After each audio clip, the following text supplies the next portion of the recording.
From Oscar Steakhouse, inside the Plaza Hotel and Casino in Las Vegas, you're on the corner of Main Street. Welcome to the only podcast produced by and recorded in the Las Vegas Hotel Casino. From gaming to dining to entertainment to sports to Vegas history, this is the place to be for the inside scoop, because this is the place to be downtown. Now, here's Plaza CEO Jonathan Jossel. Welcome to Oscar Steakhouse on the corner of Main Street. We are sitting in the Dome today, a little different because the live tree on the patio of Oscar Steakhouse patio is being replaced with a neon tree. It's going to be the coolest chef's table in all of downtown Las Vegas. End of September it's being installed, Gerber, so looking forward to getting that in here. And so we changed location a little bit today. Yeah. See some different camera angles. You guys probably think we're very professional. We're not. This is the first time we've ever had this location like this and all the cameras, so it's a lot of fun. We're upgrading the podcast as we go. That's true. But we're going to jump right into our guest today. No small talk from you and I. Tell us who we got here today. Well, today we have the publisher of VegasAdvantage.com and the editor-in-chief of OnlineUnitedStatesCasino.com. Welcome, John and Kristina Mehaffey, to On the Corner of Main Street. Welcome. Well, thank you. Good to be here. We've been looking forward to this. It's been a while in the works. Let me ask you guys a question.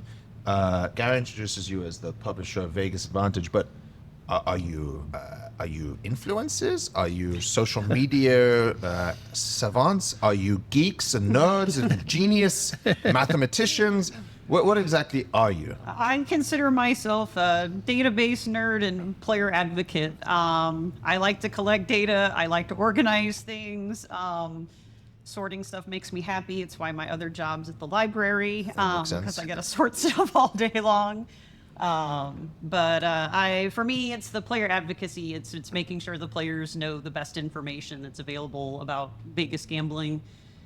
People come here on vacation, but it's a short vacation, so they don't always have time to do research. We do the research for them so that they can have the most fun when they're here visiting Vegas. More of a Las Vegas nerd thing on journalists almost, because we're reporting on facts. We do very little opinion. Well, you actually report facts? I didn't know anyone does it anymore. Well, you missed out one very important thing, though, and I should have missed that in my introduction. You're also gamblers. You are gamblers yourselves, right? Yeah. I mean, you understand, you're helping other people be aware of the industry, but you yourselves gamble. Yes, not quite as much as we used to. The business has taken a lot of our time, but we go out about once a week and play video poker. Oftentimes down here at Plaza, or sometimes we're out in the locals market. May play a table game once or twice a year, unless somebody's in town and they say, "I want to go play Blackjack or throw dice or whatever like that." And then you'll join them for that. Yeah. Do you? I think you once told me, but you almost maybe I'm thinking of somebody else, but didn't you tell me you sort of play video poker almost like therapeutically, like it's to relax you? Do you get out and just is that am I making that up? I may have said that. It's you have the Joker poker game here, and so I like to come down and play that. And then you gave me one of the machines about 5 years ago when you took your coin games out, and sometimes I just go downstairs and it sits in my office. And I go and play that about once every 2 weeks or something. So it's not even the winning or losing money, because that's your own coins. It's just the process of playing the game. Right. The Joker poker game is so complicated that it makes my brain work, and it just moves quickly and has to figure out all the strategy because there's so many exceptions to the rule there. And so it just gives me something to think about all the time. I don't know. It's like a sport almost. Yeah, very funny thing, actually. You'll appreciate this. So I did a YouTube video where I talk about gambling, and a guy followed me around for the day. And on the video, we talked about some of the advantage plays and people identifying persistent bonuses or the meters on the buffer game. But I mentioned the Joker poker is over 100% payback. And I did say on the video, almost nobody, very few people, maybe yourselves and a few others, know how to play it perfectly. But if you play it perfectly, you can make money. So some guy obviously saw that video, comes down here with an AI computer in his hand. But pretty much he had an app that would tell him every hand in every scenario he could put in. And chose the wrong Joker poker. That was not the 100% payback Joker poker. He chose one of the regular Joker pokers on the newer cabinets. And he got called out immediately. Whether it was in the post or any of the threads, they were like, "Oh, you're at the wrong machine." You know. So how would someone know that the right Joker poker machine? I'm sorry, one more time? How would somebody know they're sitting at the right Joker poker machine? So the 4 of a kind pays 20 on that, and it's kings or better for the lowest payout. Right. And the full house pays 7, and the flush pays 5. So I call it 27-5 because it's 20 for 4 of a kind, 7 for a full house, and 5 for a flush. But some of those are aces or better. Some of them are 2 pair or better. All the other machines you'll see only pay 18 on 4 of a kind or 17 or 15. So my dear friend on the YouTube channel that did that, if you're listening, you're looking for the 27-5. You want the 100% payback game. Well, and you have the only one on the face of the earth, as far as I know. I love that. The face of the earth, by the way. Well, we're going to get into how you know about the face of the earth in a second. But I wanted to ask you, Jonathan. Yeah. Why do you still have that machine in? If you're the only one on the face of the earth, is it to separate yourself from Am I everybody? an idiot? Is that what you're saying? I think we have that game because people like John have educated me over the years that you have to provide value. You have to provide people an opportunity to at least have something like that. And if you look at most people that play Joker Poker, they're also playing regular poker. They're also playing craps. They're playing other games. Right. So yeah, you bring them in with the Joker Poker, but they actually end up playing other games as well. And we only have one, so it's not like we're getting killed on it. And it's just something that we are able to market as having the best video poker game in the city, right? It is. And a lot of people who play that game are not going to play it correctly, and they won't get the 100%. And so there'll be a negative player into that. And then, as you mentioned, I come in here, I'll play it for a couple hours, I'll get bored, I'll go to Sand Dollar, and I'll play a game that has as much of a disadvantage as that game does. Right. And so you draw them in with that. You got the brag, you have the best video poker game in Las Vegas, probably anywhere. On the face of the earth, maybe. So it's an interesting question, Gary, but funnily enough, those games came from the Las Vegas Club. And it's 9 years this week, as of this recording, since the Las Vegas Club closed. Did you guys know that? Yes. So that's when we met. That's kind of our anniversary, John. Were you there? Were you there at the I closing was not night? there for that. So John was there on the closing night, and I don't know that we had met prior. That was the first time I met you, yes. And he asked me if he could take a slot topper. And I was like, yeah, take it. We're demolishing the place, so you might as well take whatever you can out of the thing. And then he asked me if he could take one of the machines. Okay. And I gave it to him. I gave him the Joker And you Poker guys had machine. never met before, had no relationship, came up Well, to you the machine cold. was a few years later. It was, yeah. We had evolved from there because those games mostly came over to the Las Vegas Club. Right. There was a couple of things. I realized that people like John, maybe you tell your own story of how you came to town and end up at the Las Vegas Club in a second. But I realized that people like John are very passionate about that place, the people, the games. And although it was a completely failing property, there was people that still liked it and liked the history of it. And we wanted to preserve the good parts of that and bring that back here. But why don't you tell your story, you two, of how you came here and ended up at the Las Vegas Club? Well, so in 2004, the company I worked for used to have a poker room here over where the Players Club is now. And so we had a private poker tournament. I think we had 4 tables. And afterwards, we went across the street and you had the most liberal 21 that you still have over here. And somebody in the group said, you got to play this game. And so we played it, had fun. The night broke, everybody went back to their room, so to speak. And I went, I'm going to go play this game or that game. And used to have a game called a machine called a Game Maker that had Video Let It Ride on it that I used to play back at my home casino. And because we didn't live here yet back then. And so I started playing it. Next thing I know, I got to know the cocktail servers and the slot attendants, and it was just like how I described Plaza, kind of a locals casino downtown. It was so friendly, everybody knew each other, and you could tell that the employees would go around and know everybody's name, and the waitresses knew what everybody was drinking, and it was just that kind of place. And from then on, it was just always, every time I would come to Las Vegas, I might stay on the Strip or Rio for poker or something, but I would get in a cab and come down here to experience that, and I almost never went anywhere else during that era. But the Las Vegas Club. When I'd come downtown, I was not familiar with most of these properties because that was the magnet for me, I guess. So one, you, Kristina, why are we here? I mean, there wasn't much there. There was no restaurants, really. There wasn't much happening there. What year was this? 2004. So there was still a little bit going. You had a concession stand there, and there was a really high-end restaurant in the back there until about, 2010 or something. And I can't think of what it was Great called. Moments Room. That's what it was. It was the Great Moments. And then upstairs was the upper deck. The bullpen whatever it was. It had a boxing ring in the middle of the EDR. It was a very weird place. Yes. Yes, it was the Great Moments Room, and then we put Tinoco's in there subsequently after that closed. So you weren't questioning why you were coming to the Las Vegas Club? No, I didn't grow up or whatnot with the kind of, so my household gambling was kind of like no, hush, hush, kind of whatever. And so I really didn't go into a casino until I met John or whatnot.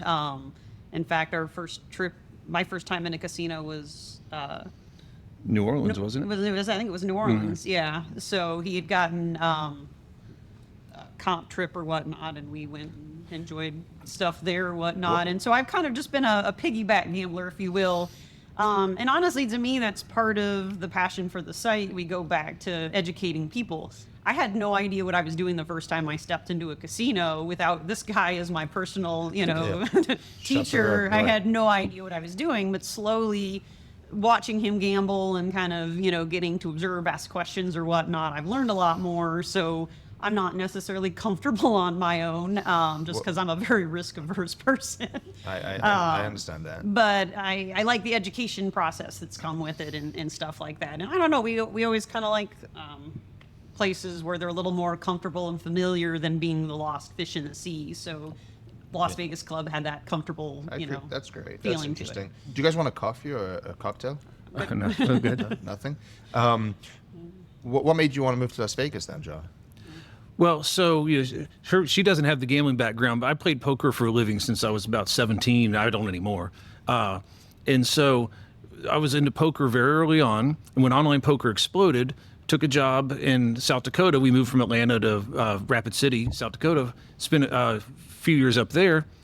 When everything crashed here in 2010, I got offered a job to cover the poker industry here. And we thought, well, it's pretty cheap to move there now. And so we took a big gamble and moved the family here in 2010 when everybody was thinking we was about to write Las Vegas off. Of course, It came back better than ever times 10. But everybody thought that this was going to be the end of the world for Las Vegas. And so we came in here, took a big gamble on everything, yes. Yeah, well, but it presented a lot of opportunities for people as well. But it definitely felt like the end of the world. Right. And the end of Las Vegas, as we know. The end of, right. Housing, you could buy a $200,000 5-bedroom house back then. It's crazy. Yeah. And so poker is really where the roots were.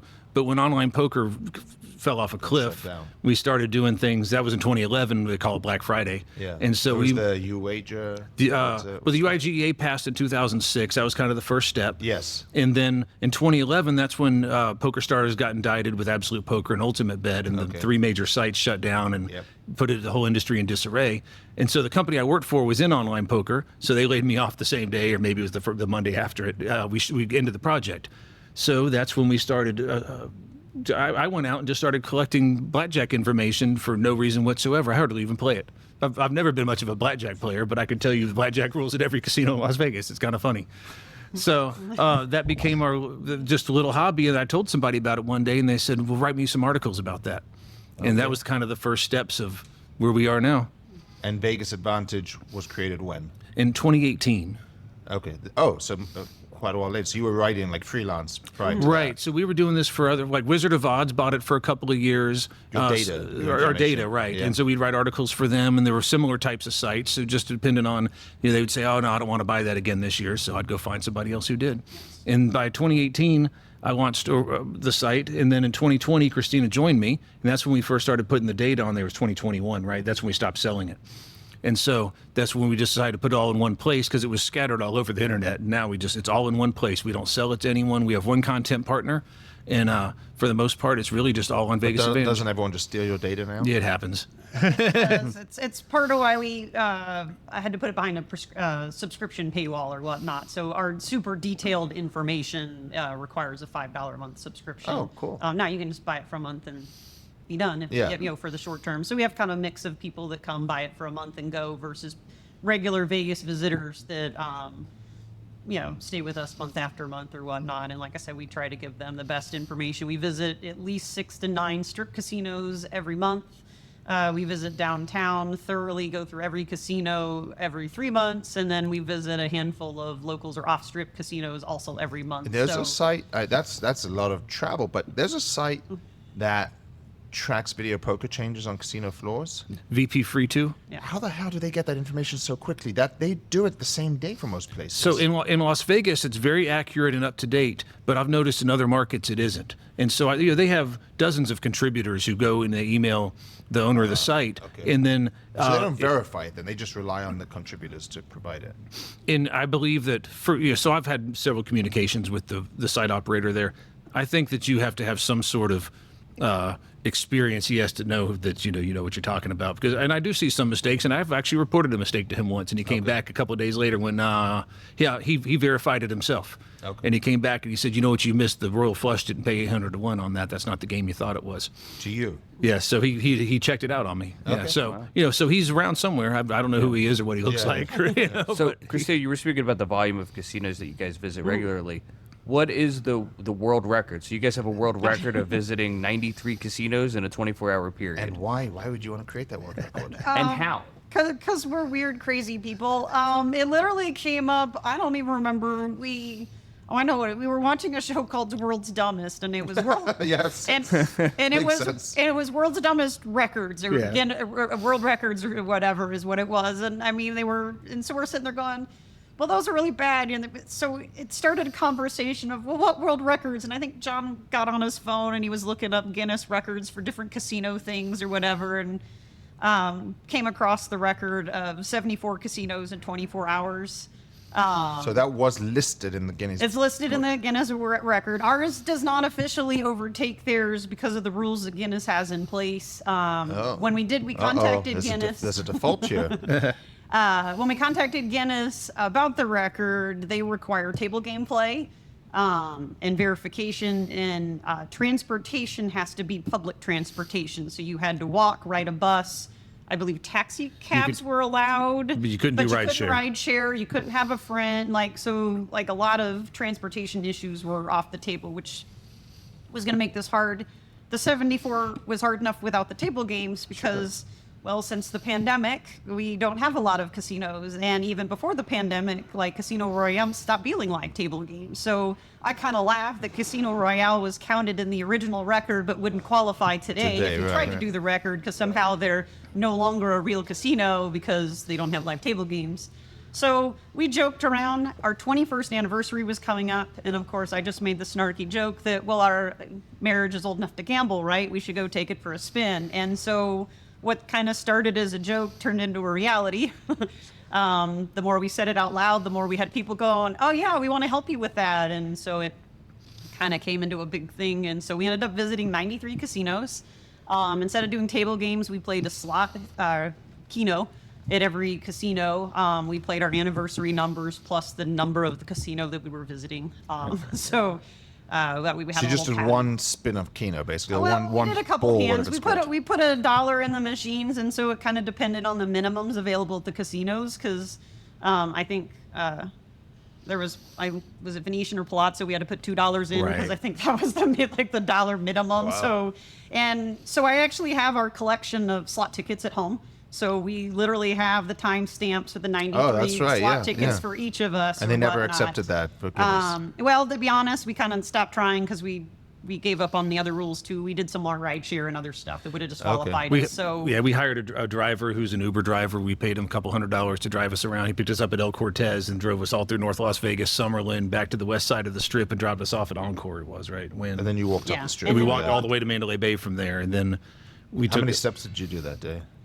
So we walked 20 miles over that 24 hours. Over that 24-hour period. Steps, roughly. Something like that. And we hired an Uber driver that took us to South Point, and then Circa picked us up at South Point in one of their SUVs and finished the rest of it. They took us to about 40 of them. And you finished at Circa? Or where did you finish? We finished at Circa. We started at Golden Gate. Which is ironic because I two. used to be the Las Vegas Club. Right.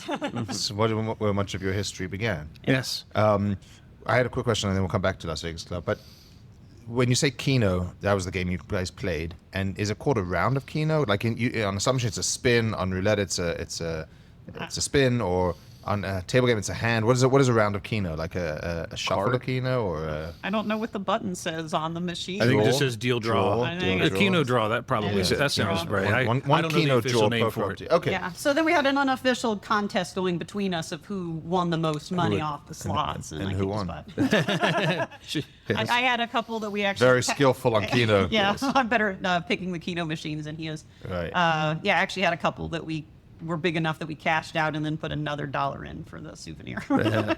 So. Very cool. So John, tell us about, and then we're going to get into today's website and what you guys are doing today. But any memories from the Las Vegas Club? And I have so many great stories from the Las Vegas Club. Being there, that was the place I lived in when I moved here in 2007.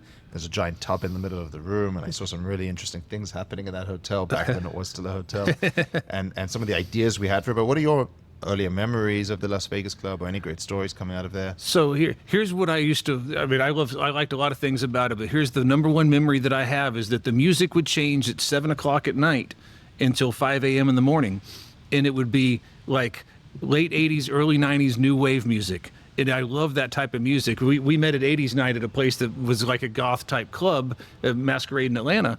And so it was almost like all the music that I met her to. And but 5 o'clock in the morning, we go back to Elvis and Frank Sinatra and whatever else. Yeah. So it was just good, fun, upbeat music. And where the machines were, they had a party pit in the front, but where the machines I played were, it was far enough away to where I could hear the music and not many people know this, but Las Vegas Club was the first party pit downtown. It was, okay. It might have been one of the very first in the whole city.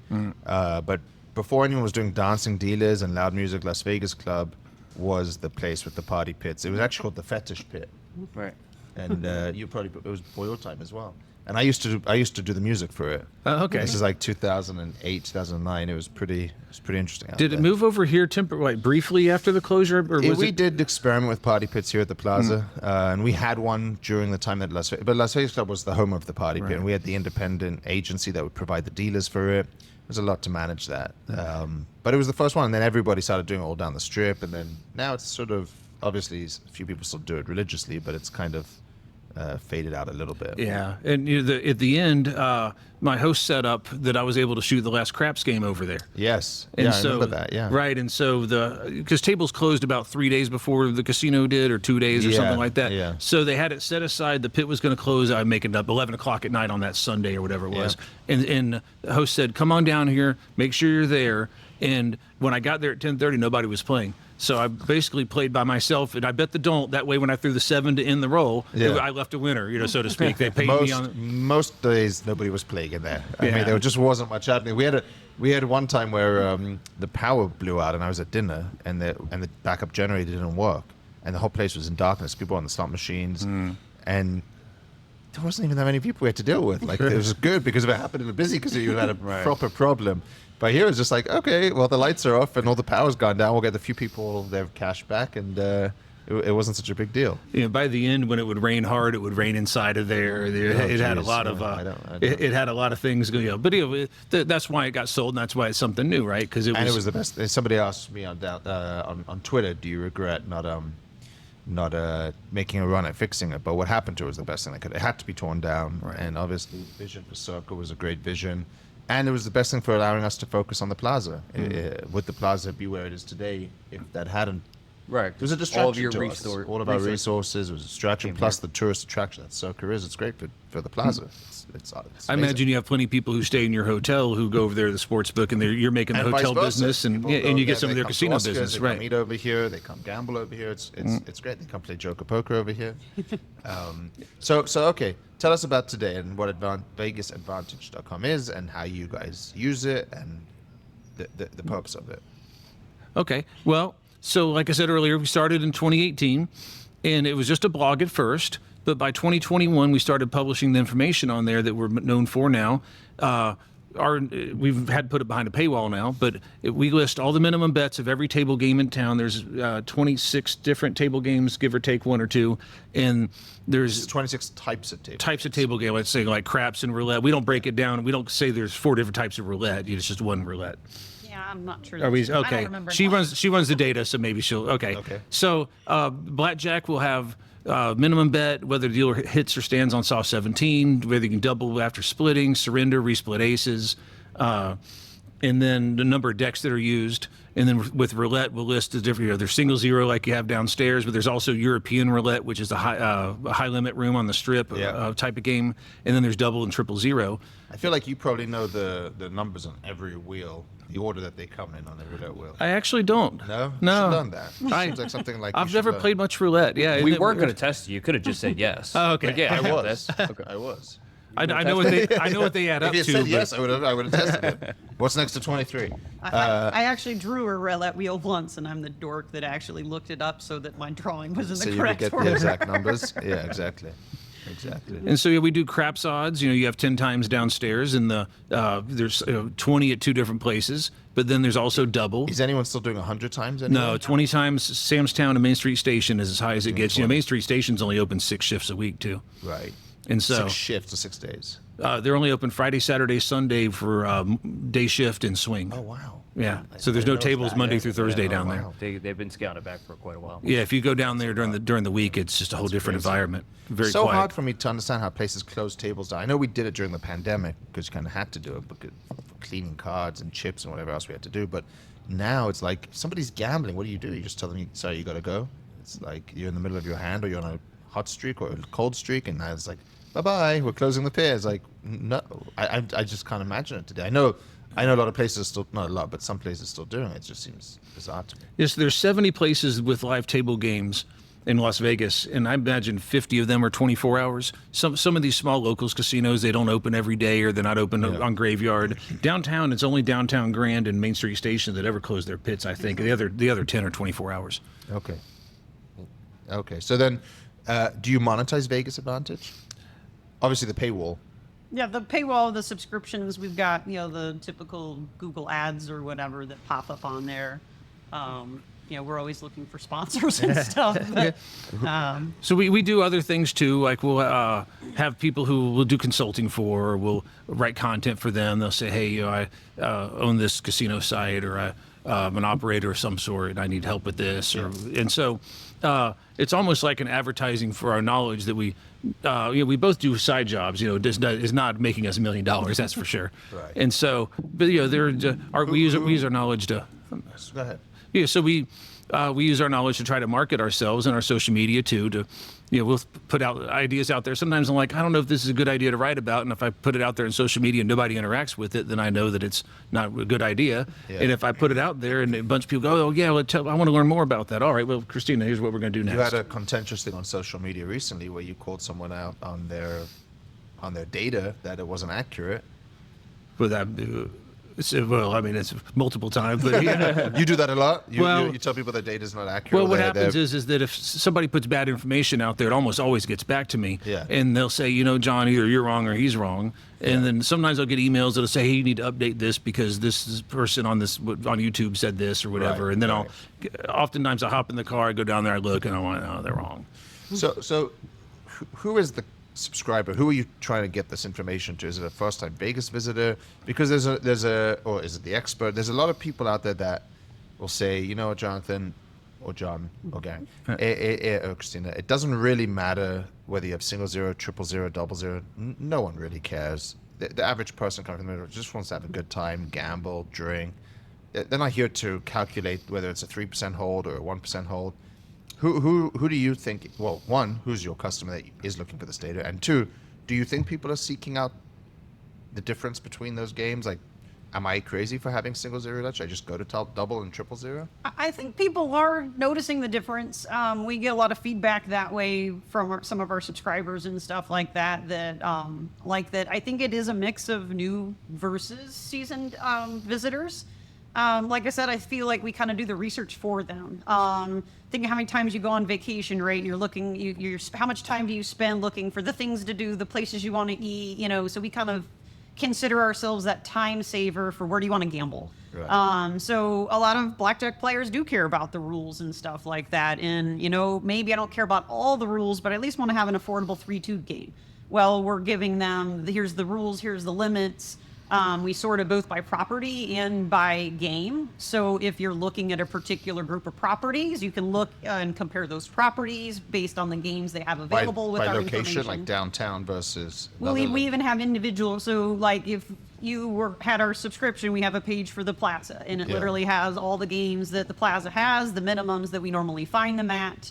And stuff like that, as well as we have 11 other pages for downtown. We have them sorted in the different regions so people kind of know where they're looking.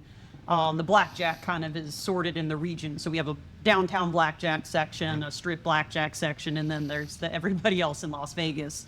So if people are looking to stay downtown and you want to see what kind of blackjack is available, we kind of give you here's the different games, the different limits, the different rules. And like I said, I think it kind of depends on people's education level, right? Because some people just know the 3-2 difference, but they don't know maybe some of the other intricacies. We do have articles and stuff that try to educate people on our website about those different things as well. Some people think 000 has got 3 greens, which is easier to hit the green. Yeah, well, we can only help people so much. If you think more zeros is more ways to win, then we can't help you. Right. However, if you realize those differences and you understand the basic explanations we give you, well, we'll let you know where the 00 tables are, the limits that you might expect, in those kind of things. And obviously, the 0 European wheels and stuff like that. So Yeah, we have an article on the site that's where to play 0 roulette in Las Vegas, and it gets about 2,000 views a month. It's not a tremendous number, That's but good, though. but those people are looking specifically for that game. All the searches would be European roulette Las Vegas or 0 roulette Las or 0 roulette Las Vegas, those types of things. And our roulette page is linked to from all sorts of forums where people discuss that. I think the number of zeros does matter. I've gone back to Reddit and read some of the threads they're talking about. And I'm so sick of this 000. Can you at least, do you know where to play a $10 00 table? And so they send them to Yeah, us. people are having to wonder now where they can find 00. Right. That's crazy. And the craps odds are another big thing that I think people look for. The 3, 4, 5 on the strip, if you're a bigger player, that's not great. And everybody on the strip except the Strat is 3, 4, 5. And so you come downtown, And you just get a so people know, variety. you're talking about 3, 4, 5 times on the number that is the point, is the maximum odds you can take. Right. So the most you can win is 6 times because it's 3 times on 4 and 10, and it's 4 times on 5 and 9, and it's 5 times on 6 and 8, and all of those come to 6 times your bet. Right. And so they're trying to cap out their max loss at that. Well, you come down here and you can play 10 times, a couple of places downtown. You can play if Main Street Station's open. You can play 20 over there, or you go to Sam's Town. And if you're a big player, then that's something that's a concern because the more odds you can get out there, the lower your theoretical hold is on your total bet because it's 100% payback on those odds. Yeah, I think the other thing with the different odds, and I'm going to ask you a question in a minute because I understand you're the electronic table expert here, but the other part with that is when you lose at the same speed, whether it's 2 times or 10 times odds, you lose at the same speed, but your ability to catch up to your losses. So if you get stuck a couple of $100, it's really hard to make that up on 2 times odds. Right. To get back. Whereas at 10 times, it's just one good roll. You know what I mean? So I think that's the other thing. Obviously, from the perception of the theoreticals, the math is the math. But just from the customer's perspective, when they're down, it's really hard to get even at 2 times odds. So let me ask you a question. All the electronic table games crams, I haven't found more than 2 times odds on anywhere in the city. we haven't seen, we haven't played all of them, and that's the biggest problem with the ETGs. You guys need to get out there. What's that happening to? That requires some money shoving in all the machines and then having to have something that you can bet odds on and trying to figure out the caps on. So unfortunately, the research is a little, pricey to go figure that on in every single craps Right, machine right. within. But the ones we've come across and have played, I don't think we've seen anything more than double odds on. I've seen 5 times on the old, it's shoot to win is the old community. Yeah, there's a bubble. shoot, We but have now one there's the downstairs. bubble crash. That's the bubble So crash. you There's had the 5 individual times here ones. once upon a time, and Riviera did too. Otherwise, I can't say that I've seen anything different than 2 times. And if I mentioned in Riviera, that's how long ago it was. Yeah. Well, we at the end of this month, shameless plug, we'll be adding 4 pub crap games. So they're not the bubble one, the individual ones. This is where you spin your own, you throw your own dice basically, but you push the button. It's an electronic table game with Interblog. We're going to have 4. 2 of them are crapless craps at 2 times odds, which is not many of, but that does exist down in the city. But from what I'm told, we'll be the only people in the city with the 3, 4, 5 times odds on that game. Okay. 2 of those. I believe that would be true. We haven't stumbled upon And if I anything. get killed on it, I'll have to take them out. But for now, Well, I doubt 3, 4, 5 is going to hurt. What do you know what the minimum on that's going to be? I don't know. Because I enjoy those machines. Yeah. They were a great invention. Because if you play the shoot to win, even if you're there by yourself, it times down like 20 seconds or Annoying. something. You gotta It's wait so for the timer, slow. And then you got to wait for the other person to push the button. Right, It's and push the button. Whereas on this, if you just want to bet the pass line and take odds, you can hit the button over and over again and get right through your roll. Exactly right. Yeah, no, that's why I think they're going to do well, and they're very popular games. Okay, so you don't have the data, but you can put on your website. Class is the only one that has the 3, 4, 5 times on those push to Coming win. soon. Coming soon. End of this month, end of August. Yeah, probably under a week. I think it's next week. Probably by the time this episode comes out, That's we're live. Yeah. As of today. Yeah. Just don't put it where the Joker poker machine is, right? Don't take it It's out. going to go by the Electronic Table Game Stadium. Okay. Not too far from the pit, which brings me to a question. Why is everyone taking out the stadiums? I honestly, I don't know the whys behind what we see. I just kind of see the different trends. So and Durango stuff. still has one, and there's a couple of places that still have one, but I think downtown were the only ones left with it. You do have the last one downtown, and most of the locals casinos have given up on them. And the ones that haven't, like you mentioned, Durango and then Palace Station, it's only baccarat. And so, right? Am I saying that correctly? yeah, There's no that's- blackjack, craps, or roulette on those. They're only the dynasty. So those They're electronic not stadiums interblocks. were everywhere. Yeah, so there's Interblocks, the stadium that you guys have downstairs. That's the one that offers the multiple games. But a lot of the other ones have the Dynasty, which is baccarat only. Some of them will offer a option for blackjack and roulette, but I feel like a lot of them have taken the roulette and blackjack options off of them, so they're baccarat onlys or whatnot. I feel. Yeah, even as off strip goes, like Westgate has a video stadium, and otherwise and then the two baccarat ones you Does mentioned. Gold Coast still have it? I know That's they right. had a Gold huge Coast. baccarat, Yes, yeah. there's another one. Yeah, and that's- and so You're looking up the data now. But, Yeah. but what happened is that after the pandemic, there was a dealer shortage, and then nobody really knew what was going to happen. I mean, I wouldn't want to have dealt live table games back then. You didn't really know what was going on in the world.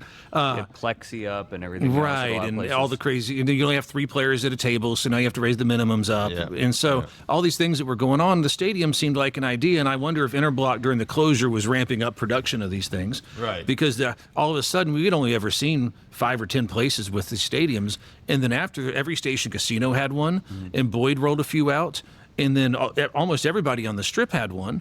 In downtown, half of the places had them. Circa, El Cortez, I'm sure downtown Grand had one. Yeah. And so, but I think as time went by, the realization came that, well, these are only as popular as electronic table games are, especially if they aren't live dealer. And almost none of them have a dealer in there dealing cards, like Venetian does and Treasure Island. And I think MGM has a setup for it, although I don't always see dealers there. But I think the time came where it was just like, well, we might as well just have the heads-up craps machines and those types of things that people find more fun, because those stadium games are so slow.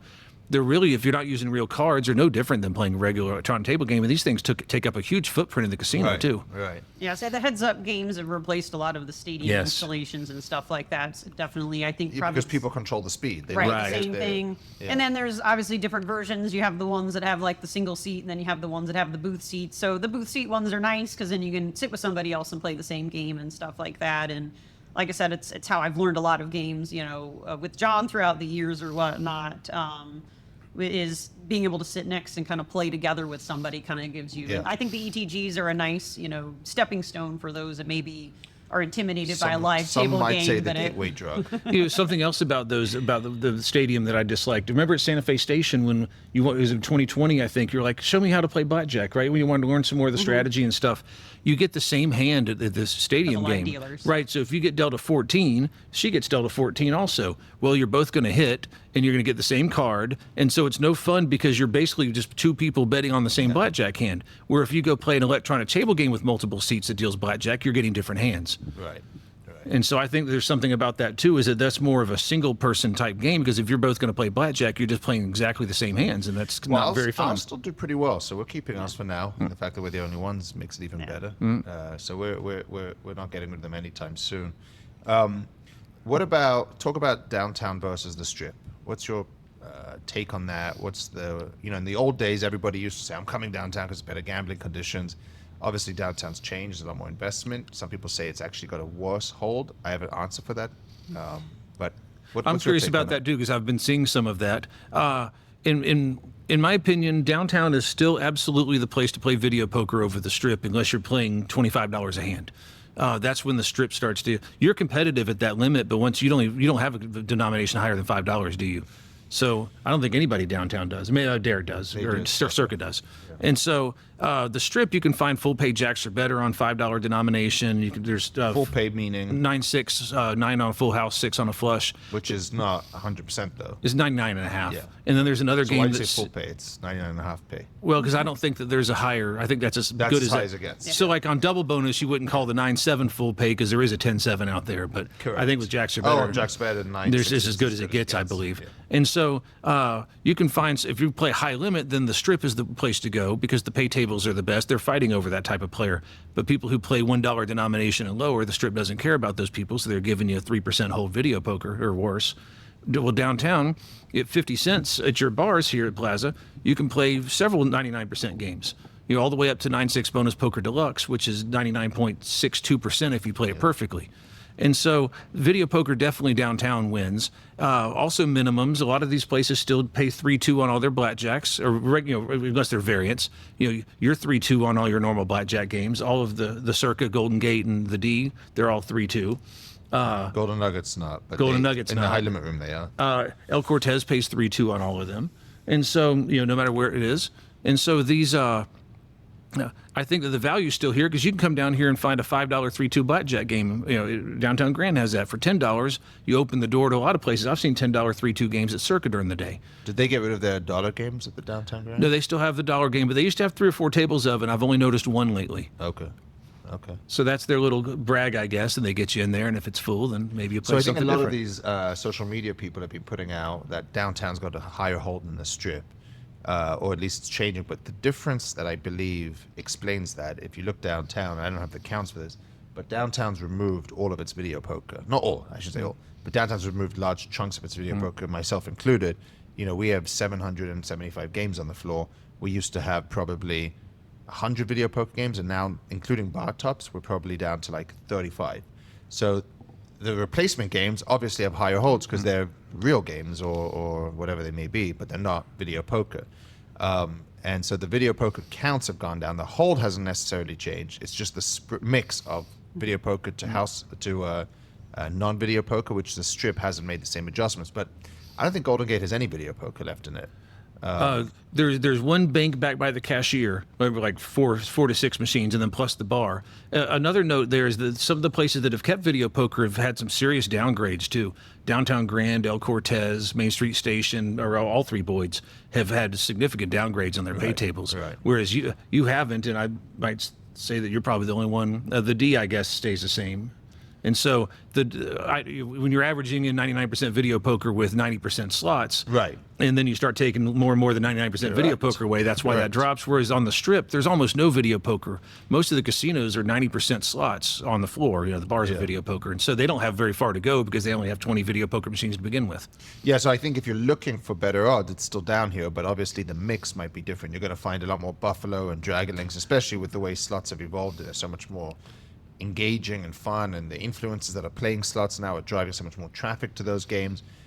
Your count on video poker's gone down, but you're still getting better odds on those video poker games, and probably actually on the mix of non-video poker is probably still better downtown. It's just, again, the mix is different. Does that make sense? Yes, and also I think there's an expansion of the electronic table games, which go into the same reports. Yeah. And so if people are playing 00 roulette, well, that's 5.25%. Right. And so that's a lot worse than a full page action better game is going to be. And also there's a lot more volume on electronic table games. Those are considered slot machines. They're reported as Yes, such, right? they're reported Yes. slot machines, And so if you have a dollar denomination, the dollar video poker is going to fall in the same category as the dollar roulette. Yeah. And so the roulette has a 10 times more house advantage than full page X does. Yeah. So if you were going to send somebody to Vegas, they've never been to Las Vegas before, where would you send them? What would be like their ideal trip to get the best advantages, the best percentages? If it's strictly on gambling and we're not worried about amenities at all, for the Strip, I would send them to Treasure Island. Okay. Except for their single deck blackjack, all the blackjack pays 3-2. You can get stand on soft 17 in the high limit room for $50. In the video poker, you can dollar denomination. There's games that are over 98%, which is very rare on the Strip.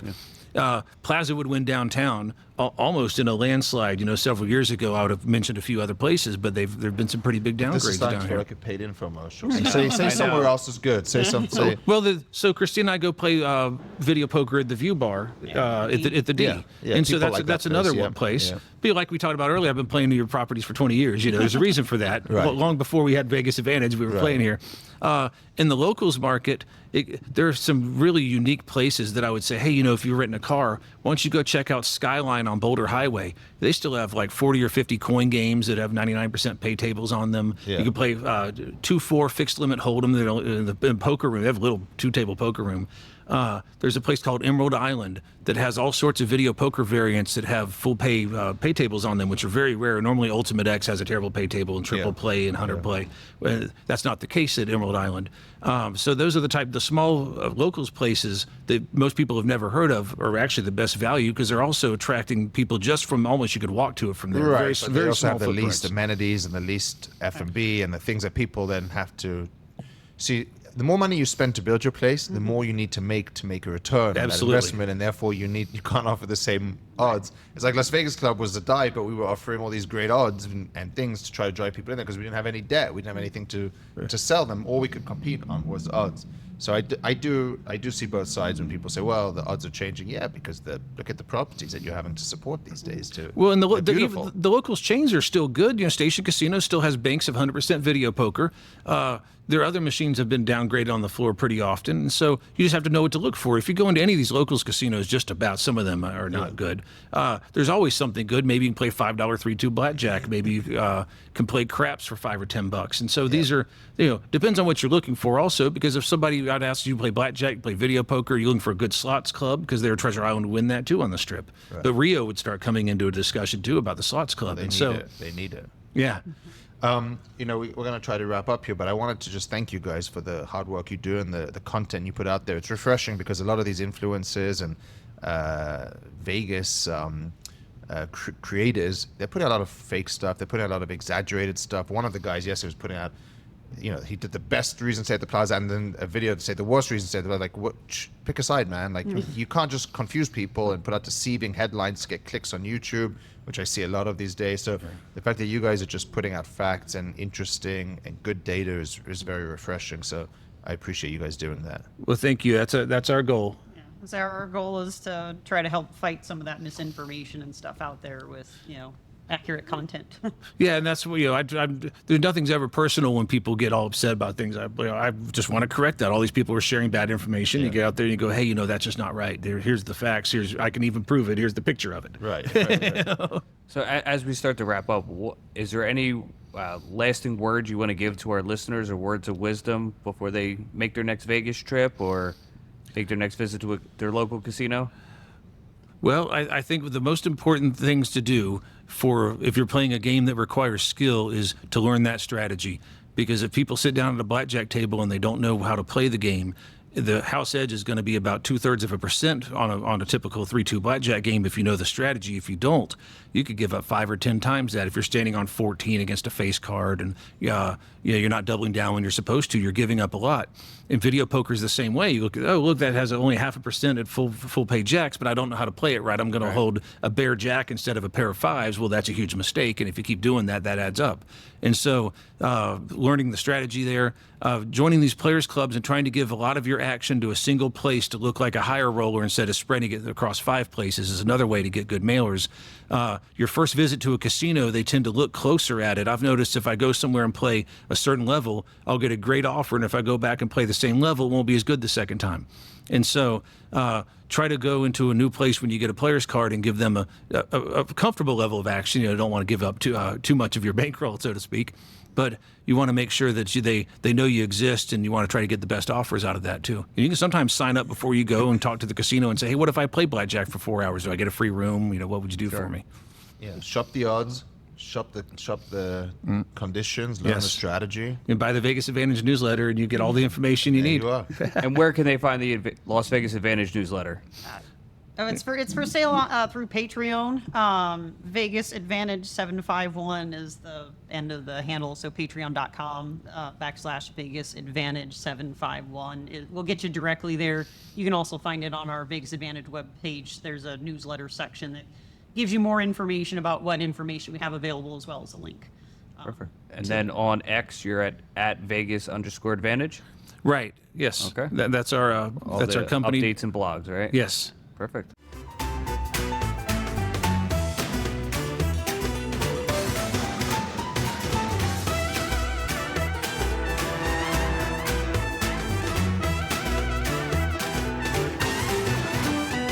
You a fan of On the Corner of Main Street?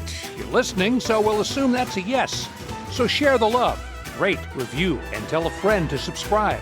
Also, follow us on Twitter and Instagram at PlazaPod, on Facebook, Plaza Podcast, and feel free to write to the man himself at Jonathan Jossel. We'll see you next time, right here on the corner of Main Street.